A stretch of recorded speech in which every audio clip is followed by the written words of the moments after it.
വായയിലിടേണ്ട താമസം നമുക്ക് അപ്പം തന്നെ അലിഞ്ഞു പോകുന്ന ഒരു മിൽക്ക് ലഡു ഉണ്ടാക്കിയാലോ.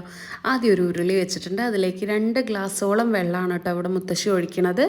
അതിനുശേഷം നമുക്ക് ആവശ്യത്തിനുള്ള പഞ്ചസാര, ഓരോരുത്തർക്കും ഓരോ മധുരം ഓരോ അളവല്ലേ, അപ്പോൾ ആവശ്യത്തിനുള്ള പഞ്ചസാര നല്ല നൂൽ കമ്പി രൂപത്തിൽ ഇങ്ങനെ കുറുക്കി എടുക്കണം കേട്ടോ. അതിനുശേഷം നമ്മൾ അതിലേക്ക് പാൽപ്പൊടിയാണ് കേട്ടോ ഇടുന്നത്. ഇതിൻ്റെ മെയിൻ ഇൻഗ്രീഡിയൻ്റ് ആണ് ഈ പാൽപ്പൊടി എന്ന് പറയുന്നത്.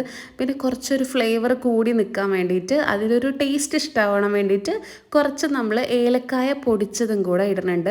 ഇത് നമ്മളുടെ നാളികേര പീര എന്നൊക്കെ പറയില്ലേ, അങ്ങനെയാണ്. ഇത് നമുക്ക് വാങ്ങിക്കാൻ കിട്ടും, അതാണ് കേട്ടോ ഇടുന്നത്. അതിനുശേഷം നമ്മളതൊരു തളികയിലേക്ക് മാറ്റിയിട്ടുണ്ട്. ചെറു ചൂടോടെ തന്നെ നമ്മളത് കുഞ്ഞു കുഞ്ഞു ബോൾസ് ആക്കിയിട്ട് ഉരുട്ടിയെടുക്കുക കേട്ടോ.